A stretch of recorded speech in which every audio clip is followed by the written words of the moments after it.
Okay, I'm here. I think I've been talking this whole time and I was not live because it's my first time doing this. Oh, hello, hello, guys. Courtney's here too. Hi, everyone. Welcome to the live. Let's see, I am testing it all out. My absolutely first time doing this, but I just got an email notification from YouTube saying that I am in fact live. So, yay! Welcome, welcome. How are you guys doing? Hi, Becky. Hi, Courtney. I'm very excited. I almost did not make it on time at all. Also, I have a hive from my daughter. Oh, thanks, Courtney. Let me see. Thank you, my little buns, space buns, for the first time. Aw, thanks, Becky. I'm glad you can see me. I'm testing out StreamYard for the first time, and it's looking pretty cool. It is a very cool program, but it took me a second to figure it out. I made a whole PowerPoint and everything for today. Have my coffees ready. So we'll see. I guess we'll just chat for a bit. And then just in case anybody else shows up, and if not, it's just going to be us. But I'm just so excited because this is out today. Oh my gosh. So I know, Becky, you've already read it. So we can chat about it more too. But I'm so excited for this book. It was such a different book for me to write. So a celebration is in order. I wasn't sure when I started writing it how it was going to go, but oh, you got a message saying it's time to post a review. That's right. Did you like it? Yeah, the messages are all going out today. There's a few blog posts going out throughout the next 2 weeks. There's going to be like at least 3 blog posts every single day. There's a whole tour. There's 2 tours happening for this book, so that's super exciting. And last night I posted on Facebook because I actually made a small mistake where when I was calculating my pre-order numbers, I didn't take into account the paperback pre-orders. So I actually ended up doubling my original pre-order goal, which is huge. This would have made this book the biggest pre-order type release. um oh, it's going to be, so the tour is actually the tour is online, so it's an online tour and it's happening across, I think, about like 40 different blogs. I'm going to put up a little schedule probably later today, so you can see all these different blog posts. There's going to be stuff on Instagram. Some people are going to be posting on TikTok as well, so as they come up, I'll be posting all of the different reviews and all the blog posts and everything. Thanks, Courtney. It's very exciting. I haven't done a blog tour or an online tour for a book in so long, just because I've been pretty much working on the same series forever on Shadowhurst, so it didn't make any sense. But oh, welcome, everyone, welcome. Thank you. It's very exciting. Always a nerve-wracking day, but super exciting nonetheless. We also had a bit of a mishap where, out of all the days, my 9-month baby decided that today was the day that she did not want to take her first nap. So I got her to sleep literally like 10 minutes before I was supposed to go live right now. So fingers crossed she's good. My mom's going to watch her. So again, we're here for this. I don't know how cameras work apparently today. I'm too excited. And oh, hi, Tanya. Hi. Thank you. Thank you. Very exciting. Such a fun day. I could not believe it's already here. When I started working on this book, for some reason, I thought I had more time. And I was writing, this was a book I wrote during Nano, so just in November, and everything was just go, go, go. But the idea has been brewing for a while. So it's been a while that's in the making, but I do have, let's see, I'm going to see if I can pull this up right now. Bear with me for 1 second. Here we go. Open this. Thank you, StreamYard. Very fun to use new programs. Really a great time to experiment, right, guys? Thanks, Becky. Thank you so much. I'm so excited. I think this might have been um, not the hardest book to write, but completely different genre. So it's been interesting to try it out. Consider I have been reading cozy mystery for so long. So here we go. All right. So yay! Release party. The slides are working. Very exciting times. I have just a couple of slides prepared, nothing super major, just to kind of give us something to go by. But I figured we could start with just like a short release talking about it, just give people a chance to hop on. Oh, hi, Angel. Thank you so much. It's very, very exciting. Um, I was just saying how it's such a different book for me to have written, even though it does have magic. But yeah, it is a really fun change. You're right, Becky. It is different. It does have magic, like the rest of my books, and it is witchy. But the murder mystery aspect of it was very different from like the fantasy mystery that I normally write. So it was an interesting take for me. It was a different way of plotting, and if you watch this channel, then you know I am such a huge plotter. So any new way to plan, and hey, excuse to buy new notebooks and planners. So that's exciting. Okay, so when we get into it, so the first thing we're going to do, we will have a giveaway. Right now I'm going to space them out a little bit. We'll start small and kind of work our way to the signed book giveaways, little package. But Orchard Hollow. So the mystery in A Grave Roast, it is the first in a series of a paranormal cozy mysteries.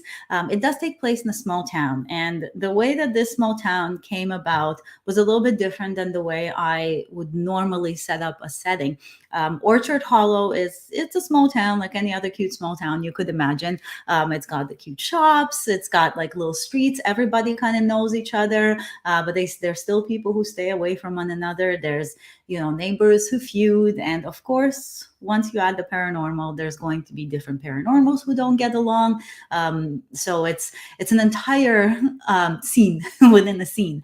But the way that I was trying to think of Orchard Hollow, and welcome to the town, everyone, I wanted it to be almost kind of hidden in a way, the same way that the paranormals are in secret in the town. So there's humans who live in the town who don't necessarily know about the paranormals. And this isn't giving any spoilers away. It's pretty much like at the beginning of the book, it's the setup. Yes, it would be fun to visit, but try not to get murdered while you're there. Oh my God, Tanya, really? That is so funny. It's so beautiful. It was literally, I saw this on just a quick Google search, and I just thought, oh my God, it's perfect because it's by the water. So I'm picturing Orchard Hollow as being really close to the sea because you've got that like moody waves clashing, and the whole thing. Yeah, saying yes. That's awesome. So yeah, you've got like the sea vibe, and you've got like marine life almost. And then I also pictured it being just on the other side of a range of cliffs and mountains. So it's almost in between two very kind of dangerous places, but hidden away. And I think the idea behind it was for it to be hidden on the map so that the people who visit there, because it is somewhat of a touristy area, which it would need to be if we're gonna not just like consistently kill off everybody in town for the series to continue. Um, Welcome to town. You might get murdered or you might have a good time. Yeah, it probably is safer than downtown Toronto for sure. You're right, Mikey. But yeah, the idea was for it to be hidden enough away and to be in between kind of these two very distinct ranges of like geographical ranges. So you've got like the cliffs and the mountains and then the seaside, because I think that just the imagery of it is it speaks to mystery for me. So that was the concept behind Orchard Hollow. And of course, once you throw in magic and different types of paranormal beings, it becomes even more mysterious. So I was super excited to write this little town. I don't know if anybody has read my other series, but Shadowhurst, it takes place. Shadowhurst is the name of the town, and it also is a small town. And when I was doing research for Shadowhurst, I actually spent a lot of time just traveling between small towns that were somewhat ish close to where I am, and just taking note of how people behave, what the towns looks like, taking a ton of pictures, and so I had the small town feel already embedded in me, even though I do live in a city. But I think when I started thinking about Orchard Hollow, I kind of wanted to throw all of that out the window, and write a town that would, in a way, almost fit everybody, because there's a lot of different types of people that come and live here. And so I wanted it to feel like a place where everybody could fit in, but also where everybody could also feel like an outsider. So that was really important. But it's crazy, Natanya, that you live so close to this one here. It's absolutely stunning. You live in a gorgeous place. Even if where you live is even like half of this, like this just looks like exactly somewhere I want to visit. And I will try to visit it at some point, because I think I need to hit up some of these just to feel like I've really lived in Orchard Hollow. So we're going to do the first kind of giveaway. We'll just do like a little one for now. I'm going to give away, let me just do this a bit more zoomed in. So I'm going to give away one of these Witch's Brew pins. I hope the camera, I'm using my, maybe if I kind of block myself, it will zoom in on this. It's a pin. I have one open here that I was going to wear, but it kept like bugging me and getting lost in my necklaces. It says Witch's Brew, and it's a little pin. It's a coffee cup pin, which is absolutely perfect because obviously Piper is a witch who owns a coffee shop, and it's this little kind of mocha with whipped cream on top, and feels like exactly like what she would make. Oh my god! I didn't know. Way that's in Nova Scotia. I'm like the worst Canadian ever. I didn't even know I was in Nova Scotia.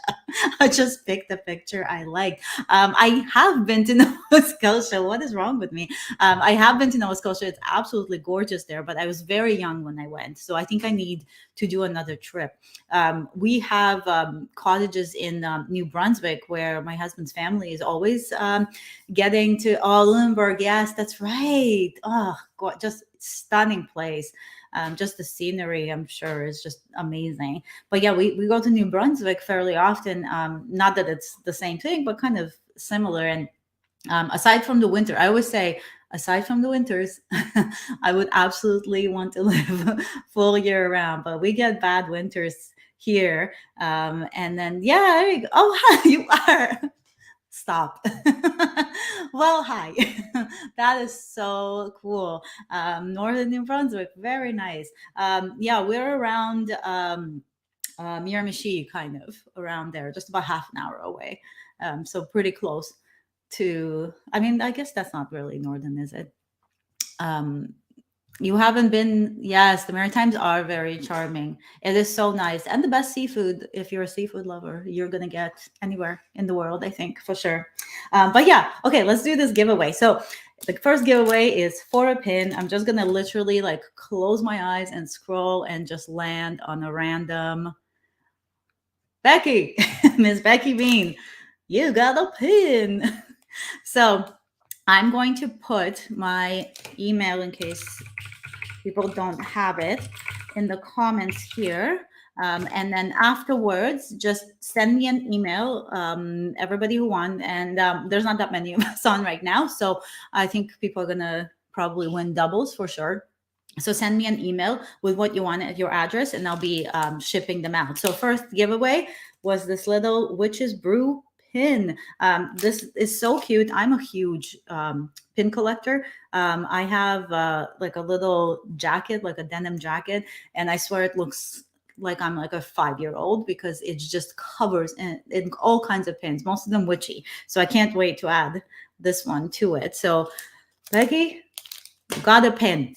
So that's our first giveaway. Success.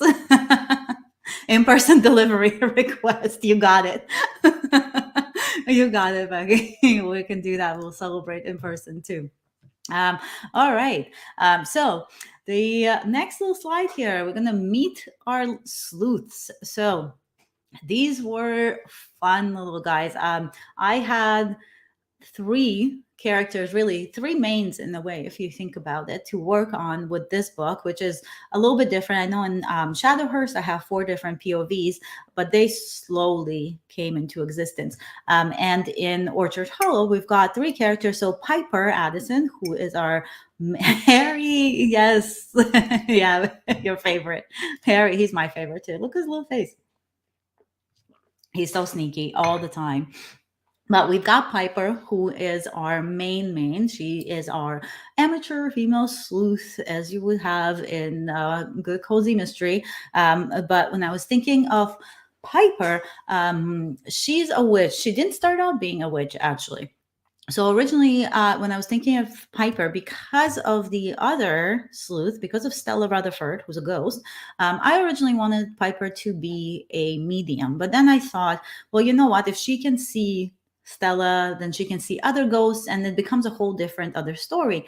And so I thought, why won't she be a witch? And then she can have a familiar who is not a pet, not Harry Houdini, as you would think, but actually a ghost. So I'm like, not that many people have familiar ghosts. I don't think I've read a book where a ghost was a familiar. Um, but yeah, I just figured, let's make her a witch. Let's give her a strange little familiar.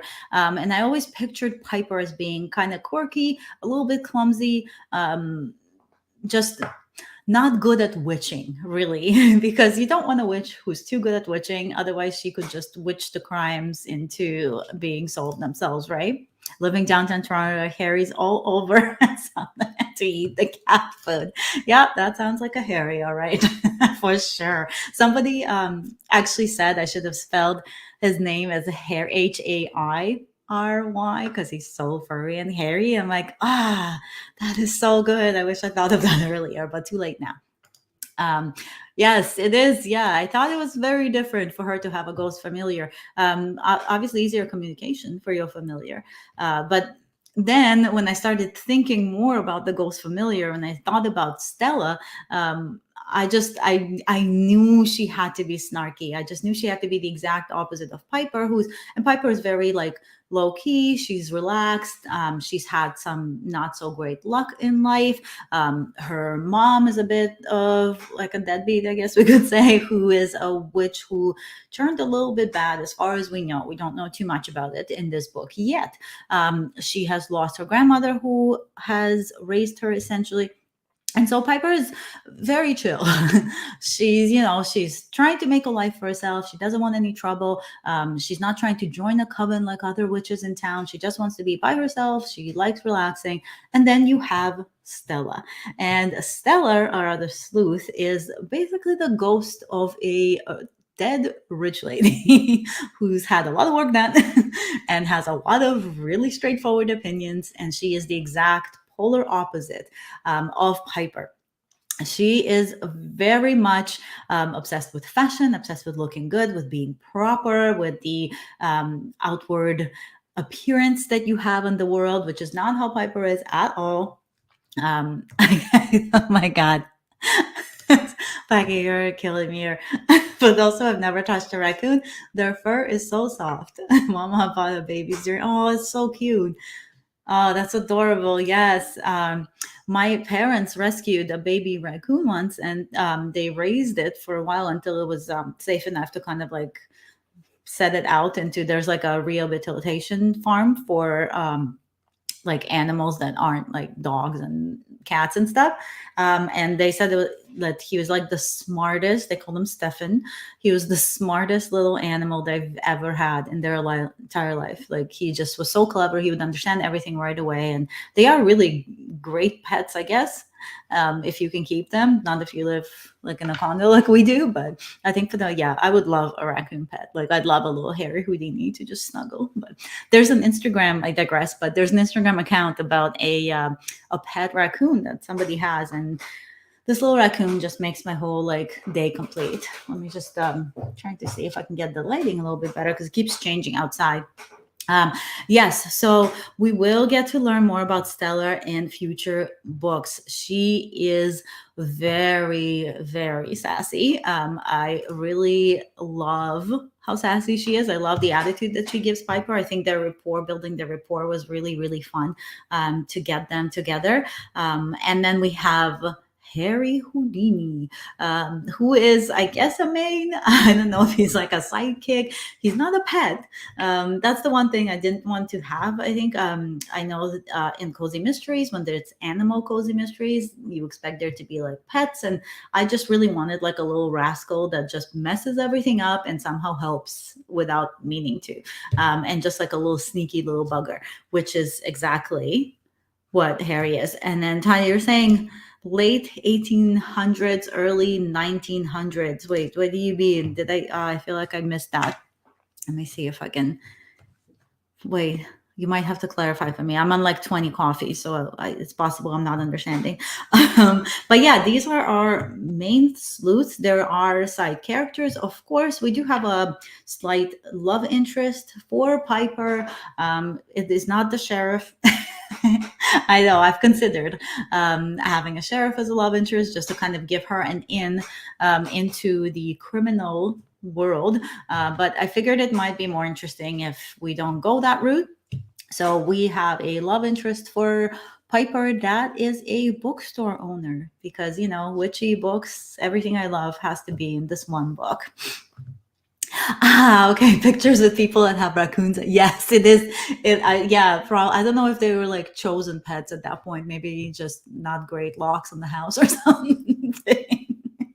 Maybe easier to keep raccoons and pets back then. But yes, you're right. It is a lot of like older pictures where people have raccoons and they're like dancing raccoons sometimes. I don't know, but a dancing raccoon would be so good. Anyways, we digress. I just had to post this because if you are on any social media of mine with me, then you know that I'm obsessed with planners. I have this planner that's in the picture right here, and I really had to set it up to be super witchy. For some reason, it's not Halloween, but like for the rest of the year. Oh, welcome, welcome. Thanks, Sarah. It's. I hope it's a fun read. Really, I'm getting really good feedback on it. People are really liking it, so I hope it's a fun read. I don't know. You guys tell me. But yeah, so I wanted to post this because if Piper had a planner, then you know that it would look a little something like this. It's super witchy. I've been obsessed with this little planner all the time, but I was thinking that because Piper is so disorganized, she's always all over the place. I'm thinking I should probably write a planner in for her or some kind of notebook situation because she can't keep track of anything. This girl, she's either losing stuff or Harry stealing stuff. So, she might need a planner. She might need this planner. Maybe I'll give her a planner in the future books.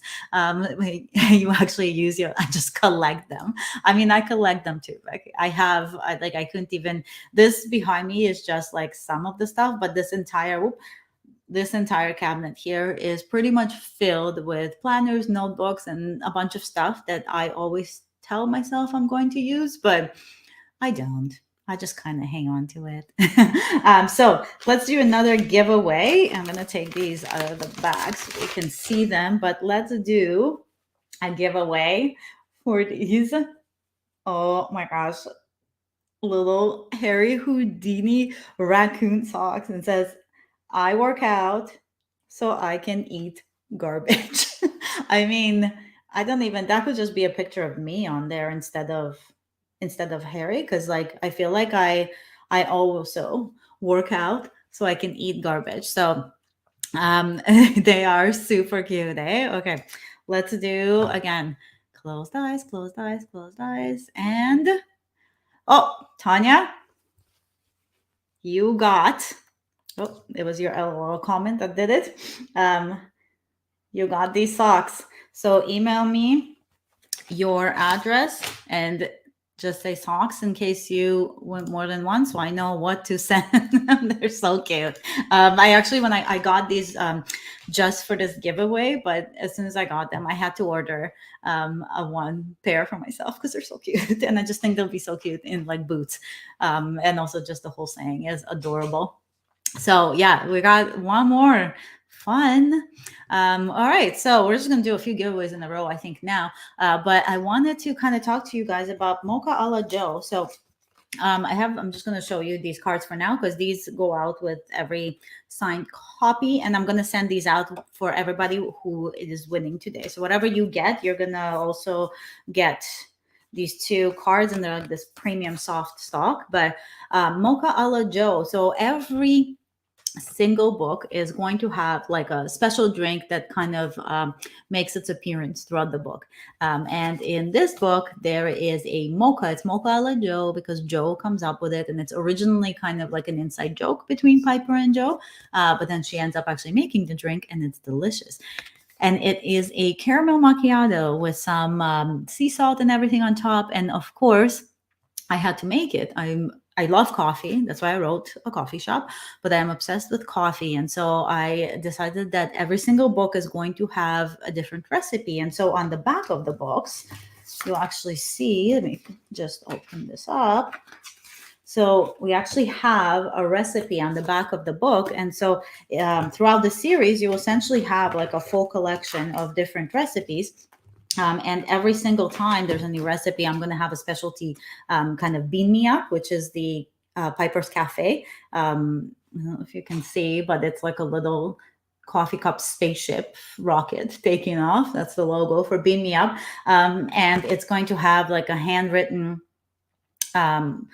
little recipe on the back of the coffee shops. And so Mocha a la Joe is the coffee of the book. It's very tasty, and oh my god, that's such a good idea. I should find a coffee shop and have them put it on the menu. That's a really good idea, actually, Ricky. You should be my marketing manager. That is very, very clever. I'll take a look. Maybe there's something in the neighborhood that will have it. I wish I wish I knew people who own coffee shops because that would be so good. So we'll see. I'll do some research, and that'll be awesome. But I have a coffee here. It's not Mocha a la Joe. It's just a regular coffee. Today I didn't have time because of a screaming baby, but I do have a regular coffee with me always. I think it's like my fifth one at this point. But Mocha a la Joe is a caramel mocha. So it's chocolate mocha. You've got like whipped cream on top, some sea salt. Like it's very tasty. You can add cinnamon to it. And so we made it, and I was telling my husband like I need to test this out because obviously I can't put a recipe in a book, and what if it sucks? Right, it has to taste good. So I made them try it, and I think we had like 3 of them each because they were so delicious. And we just used our Nespresso machine to make it. Oh, yes, that would be fantastic. Yeah, I will email you. That would be really, really great. That's such a fun idea, actually. And me and you can meet up there, and I can give you your giveaway wins over a Mocha a la Joe. Yeah, and it was so tasty. We just used our Nespresso to make it just for the espresso part. And then we got like caramel syrup, and we got it all like pre-made already, so you don't have to make your own like syrups from scratch, but you can make in the recipe the chocolate part, the cocoa, everything, like you make it yourself. We had some cocoa powder at home, so I did make our own cocoa powder and stuff for the chocolate mixture. But these are fantastic. They are a little bit on the sweet side. If you have a sweet tooth, it's great. If you don't, then just cut all the syrups in half and add more coffee, and that will make it just like less sweet. So next giveaway. So I think the next giveaway we'll do. Ooh, it's a little read more and look at the books. Because Stella's a ghost, I had to get something to rep Stella. So I got like this little. It's like a little tote bag. Ooh, and it says read more books. So that's our next. So I'm going to put them aside. And again, blind. Let me just get my mouse in here. So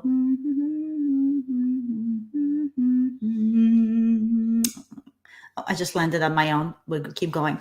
Do, do, do, do, do, do, do, do, do, do, do, do, do, do, do, do. Oh my God. Courtney, cute hair, thanks. So, Courtney, you get a tote bag. So yeah, email me or message me somehow, and that you got it. Oh, I love a bag.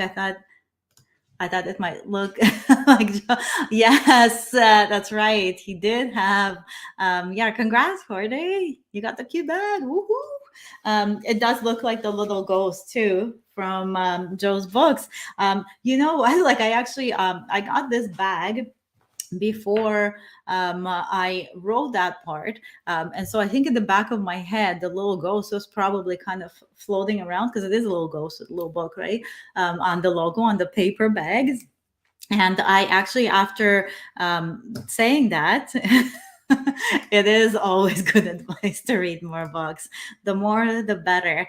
But yeah, after actually like writing about the logo on Joe's bookstore, Brooks Books, I was thinking of getting something similar made so that when I ship books out, I can have like a custom like bag to put stuff in, and it could match the whole series. So yeah, whoa, on that. Okay, so now, haha. Harry Houdini. So let's talk about Harry Houdini. Why a raccoon? Like a few people have actually asked me, why a raccoon? Why not another animal? So I think we kind of talked about it a little bit already. It's because I am absolutely obsessed with raccoons. I don't know if it's the little paws with the 5 fingers or the fact that they just sneak everything. They're little thieves. But I think a raccoon is basically my spirit animal. So Harry had to be in there. When I was originally thinking of the book, before I had an idea, before I had anything, I knew there had to be a raccoon in it somehow. Because when I started thinking of cozy mysteries, I knew that I wanted to do a cozy mystery that had an animal in it. And even if I didn't do a paranormal cozy mystery, some kind of animal had to be involved. And so I was thinking, okay, a raccoon. It's out there. It's not a cat, not a dog. Which I mean, a cat would have been really cute too, or a dog. Any animal is super cute. But I just wanted like something, like some kind of animal that was not your standard animal that you would have in a cozy, but also an animal that wasn't like, I don't know, like a lizard or that could grab things, right? Like the concept was that Harry could help somehow without realizing he's helping. And so having an animal that was clever and kind of tricky and sneaky was really helpful to the entire idea of the book. So that's why Harry Houdini came from. And the name for Harry Houdini, and this is kind of in the first like few chapters that you get to find out, like the nod to the name to the magician is because Harry always does these disappearing acts. So he'll show up, he'll just shove his chubby little body somewhere. He'll scurry around. He'll steal some stuff. He'll break some stuff. And then he'll disappear the same way he came in. He'll just vanish. Nobody knows how he shows up. He's got really great, sneaky ways of getting into places. He knows how to open locks if he needs to. But he does Harry Houdini disappearing acts. So that's why Piper calls him that. And he and Stella have like an arch nemesis almost relationship, but they're very much always fighting. But I think they have a very fun rapport too. And it was interesting to write the rapport between him and Stella because it's really one-sided, right? Because only Stella can speak, and Harry the chitters. And so to have them talk as though they understand each other has been really, really a fun part of this whole book process. So for this giveaway, let's do, so I'm wearing, I don't know if you can see, but I'm wearing a shirt, it's a custom shirt. It says cookies with a raccoon face for the 2 O's. So let's do a giveaway for one of these. So we got another one of these shirts. It's Harry saying cookies because he loves cookies and he gets distracted. So the saying comes from a chapter. I believe I shared it in my Facebook group already, but it says cookies. And then he forgets what he's doing. He's like, what was I doing again? It's from Harry's chapter. because Harry does have a chapter, and we will talk about that too. But yeah, we'll do a giveaway for this shirt. Let's see. And Becky, I knew you were going to win more than one. So you got the shirt. This is for you. Let me see if I can zoom more so you can see. It's facing me. What am I showing you? Cookies. So you got a shirt. So I'll put that with your pin so I don't forget. Hide that. All right. So we've got that. We talked about Harry. Perfect. Yeah. So I don't know about everybody else, but I think Harry was like a favorite for most people. Most of the reviews that are coming in right now are all talking about him. So he seems to be such a hit in this. Thanks so much, Naya. Yeah, I designed it myself, and it was really fun. I couldn't figure out, like, I knew I wanted to have a saying, and originally I just had just the cookies. I'm like, something's missing, and then when you look at the two O's, I'm like, those are perfect raccoons.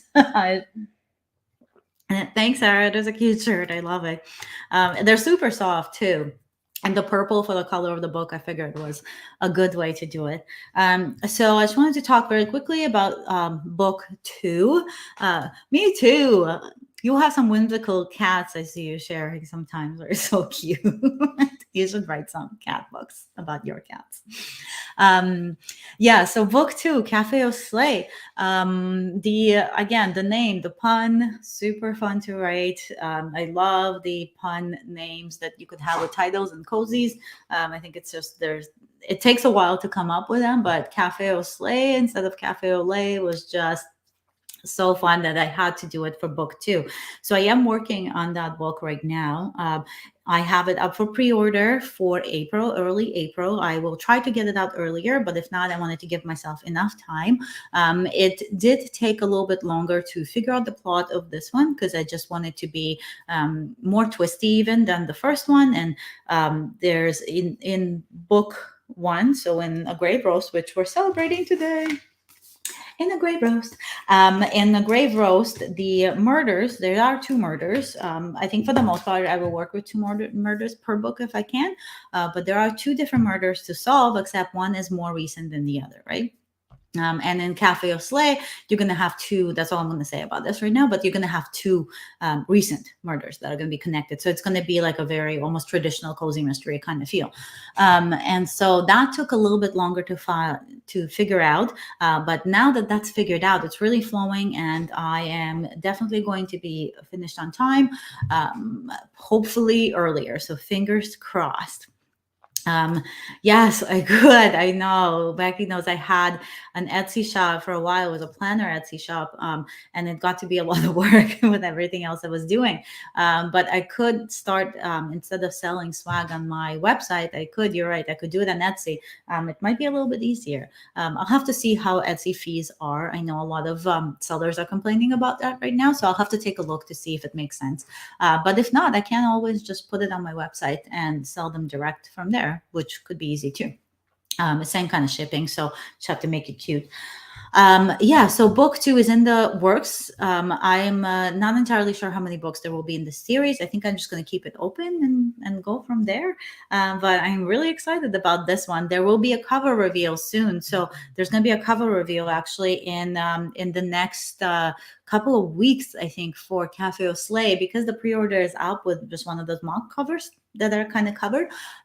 So I'm going to do, like, that cover is already designed. It's super adorable. Harry is, of course, on it.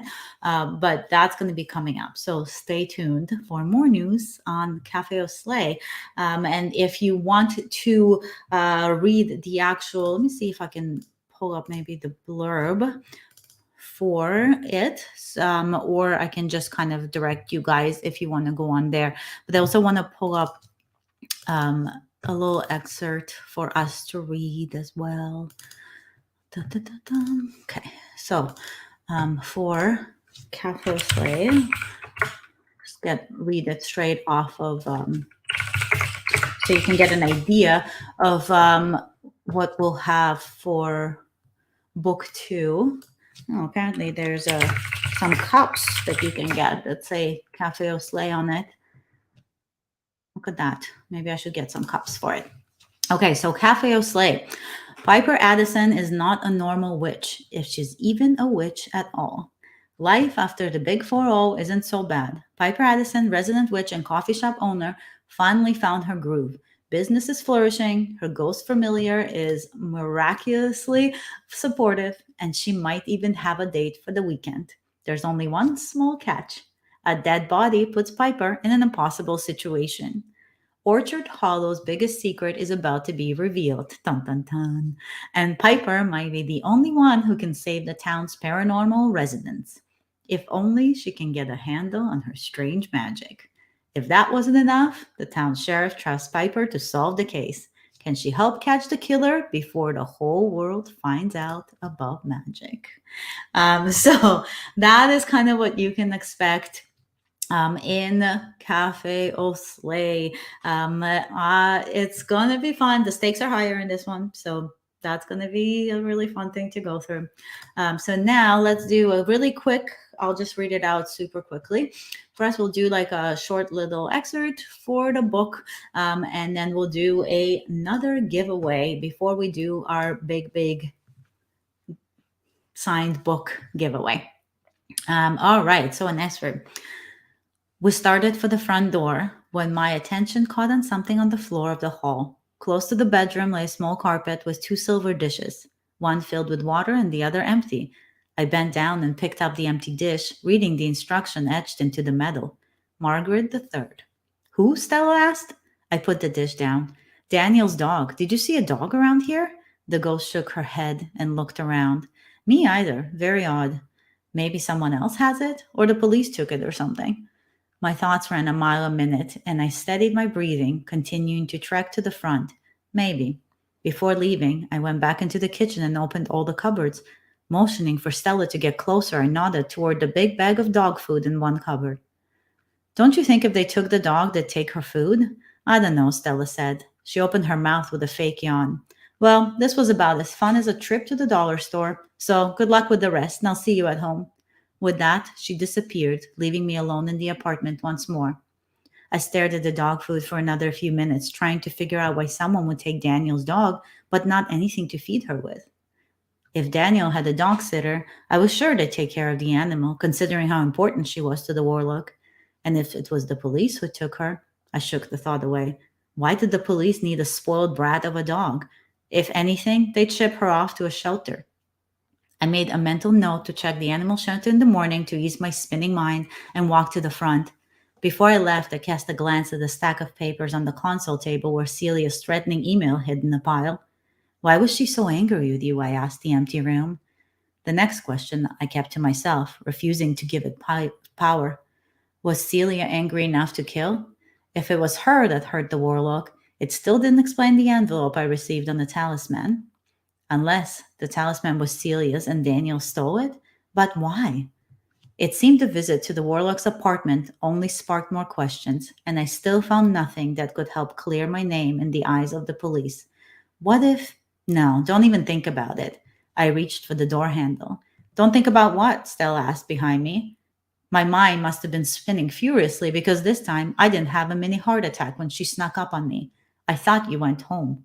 I did. Turns out it's quite a bore there as well, she explained. So what is it you didn't think about? Lips in a thin line. I looked at the console table again. Just wondering about the dog, I told her, and the hex pouch, and Celia. Who's Celia? One of Nancy Coven's mates. Looks like she was pretty ticked off with Daniel for some promotion he got. I was wondering if she could have been mad enough to do something about it. Stella's face paled, or as pale as it could get for a ghost. Witches will be witches, darling. She turned around and started to vanish again, but before she did, she said something absolutely crazy. If you're that worried about it, why not ask her yourself? As my wild familiar disappeared, her words lingered in the air where she once stood, and for the first time, I didn't think her insane.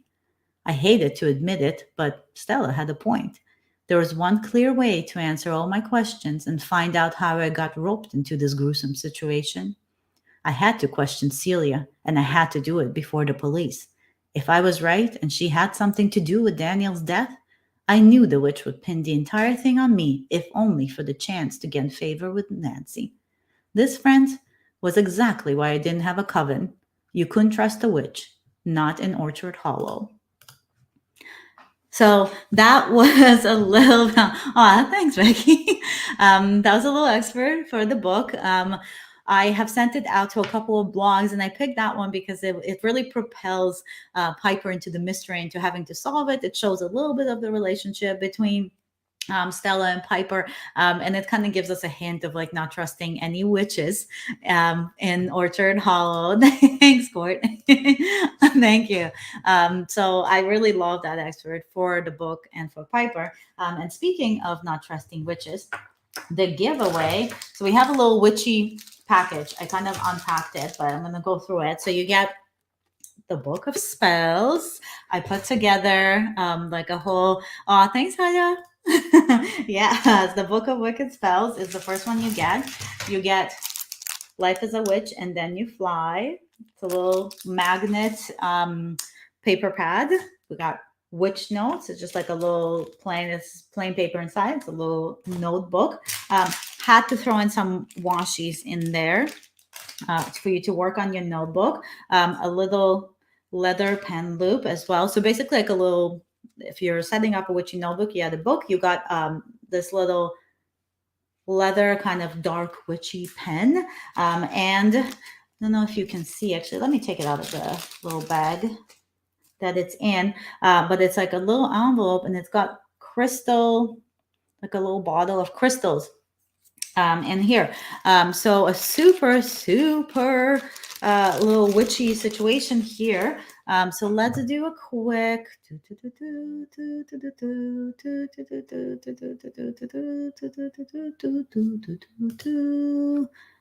Okay. Miss Sarah, you get the witchy package. So the witchy package is yours for the taking. So we got another giveaway, and then let's see. I think I saw a comment. Yes, will you talk a little about the cover? I'm assuming you designed it. I did design it. I did actually design it. I designed the next cover too. Obviously, I'm a cover designer, so that's one of the other things that I do. But the designing the cover actually gave me a lot of ideas for the book. So like the talisman that Harry is holding, that he looks like he thieved, perhaps. That's very hairy. But yes, congrats. Cute little witchy. I love that little package. But yeah, so when I was designing that, the idea for the talisman in the book that we'll get, that kind of spurns the whole book, came from designing the cover. A lot of times I will design the covers before I have the book written or fully plotted or anything. And actually, when designing the cover for book 2, I came up with a whole bunch of ideas and a way to work the plot based on the cover alone. So yes, the cover, like if you look through the cover, if you read the book, you'll be able to see there's like a few little nods, like there's the books for Joe, obviously coffee everywhere. We've got the talisman. There's a ton of small hints. And then in book 2, there's even more little Easter eggs there. So it is, yes. Oh yes, Angel, of course you do. Yeah.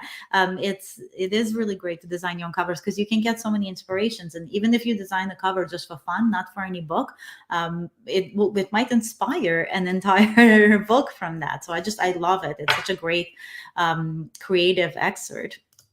So we have a couple of Q&As, and if you guys have any other questions too, make sure just ask them in the chat. I have a couple that I pulled that people have sent in, and I just kind of have them on there. So I figure I'll answer those, and then at the end we'll do like a huge full signed kind of paperback giveaway. And for anybody who's going to watch on the replay, I'll do a signed paperback giveaway on there as well. So we'll have 2 different paperbacks to give away.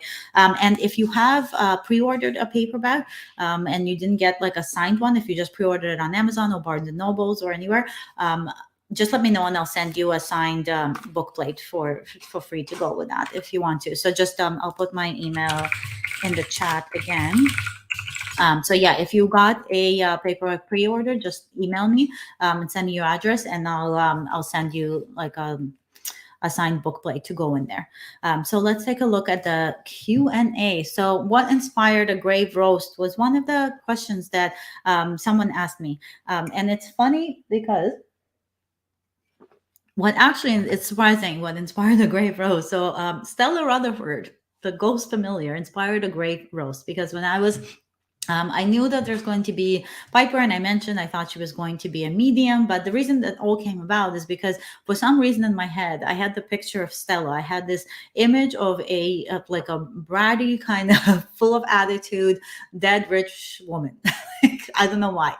In a small town where she clearly didn't fit in. I knew she married, supposedly married for money, or so people thought. And so I kind of had this idea of her. And I just figured that being dead would kill off all her filters so she'd be even funnier. And so the idea of a grave roast actually came from Stella, or at least the first spark of the characters for the story. Um, the mystery part of it kind of grew from slowly plotting from the cover, as I explained. And so there was no, I know sometimes there's just this, like you just wake up and you have all of a sudden a dream or something happened in life and it sparks an idea. But for me, really, it was the characters, and I kind of built the town and the story and the mystery around the characters. I made the mystery fit the feel of the town and the feel of the characters. And I made the mystery in such a way that it would entice the characters to get involved, right? Because when you have a cozy mystery, when you have a sleuth who's not a detective, it's not their job to solve it. They need to have stakes. They need to have a reason to get involved. And so to have a woman who just opened a coffee shop that is already having trouble, it's already failing, she's on her last leg, she used all of her savings to buy this coffee shop, and now we have something that threatens that the existence of that coffee shop and her life in general that is already kind of a hot mess. And so the mystery had to fit that, mistakes had to fit that. And I tried to work in it to inspire myself when I wrote it in such a way that it wasn't just like, bam, now you're investigating. I really wanted her to slowly dip her toes into it until she was up to her neck and there was no way to go but forward. So yeah, the inspiration for Grave Rose was surprisingly a ghost familiar, snobby little woman. Why did I switch genres? That was another one that a couple of people have actually asked me on Instagram. And I don't know, I don't really feel like this is a switch in genre. I read a lot of mystery in general, whether cozy, whether YA mystery, thrillers. I love that for some reason. I love being afraid to go to sleep at night when it's dark, I guess. But I read a lot of mystery, and all of my books, even the sci-fi Cortega that I wrote, they all have an element of mystery to it, and there's usually some kind of paranormal mystery that's happening. There's in the first book of Shadowhurst, students were turning up dead, and Billy had to solve what happened, and every book had a different mystery to kind of solve. They weren't necessarily murder mysteries in every book, but there were mysteries. And so I love the idea of it, like almost like a treasure hunt of clues.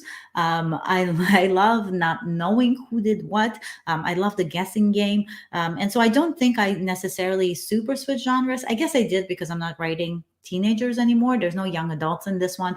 Piper is a middle-aged woman. She's turning 40. Piper is very much like me. And it is a strictly a murder, like an Agatha Christie type of murder mystery. So it is technically a new genre, but in my head, based on like what I've written and what I love to read and what I surround myself in, I didn't feel like it was such a huge leap.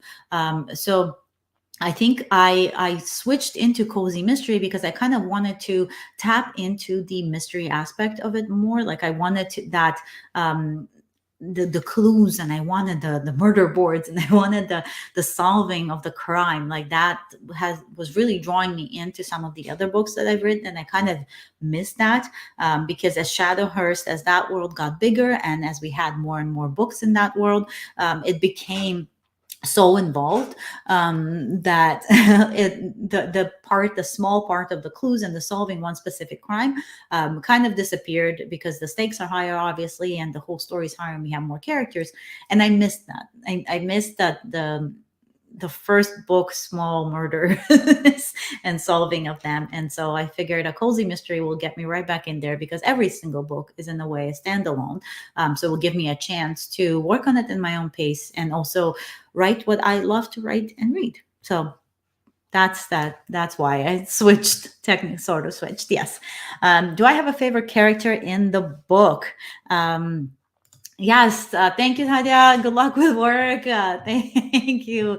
It was really fun. Thank you for showing up. And do you have a favorite character in the book?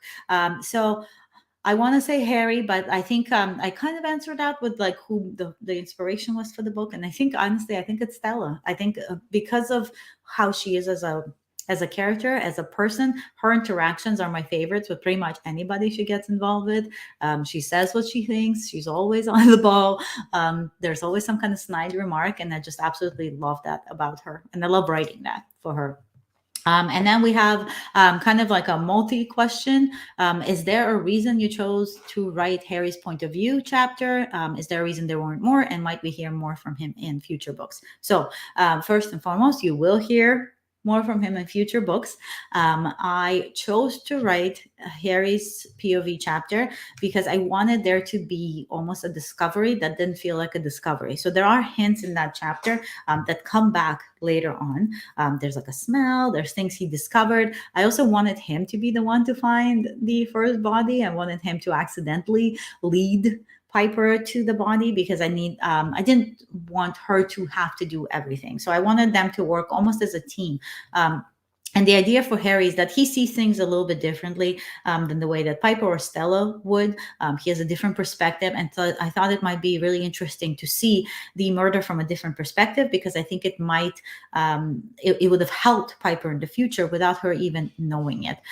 So there weren't more because I really just needed just this one kind of just to show Harry and his element, and I needed the clues that he found to be in this one chapter, and I wanted it to stand out because they're so subtle.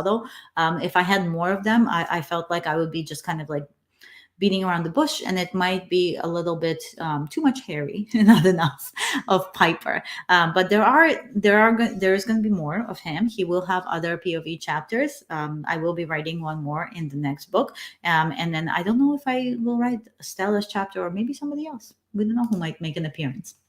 And what are you writing next? So next, right now, I'm working on Cafe au Soleil. So that's my next book that I'm writing. After that, I will be finishing Shadowhurst. So the next release after Cafe au Soleil, which releases in April, the next release after that will be the 8th and final book of Shadowhurst. It's half done, so I just have to finish that off. And then from there, we're going to go into books in this series. So we're going to have more and more books in this series.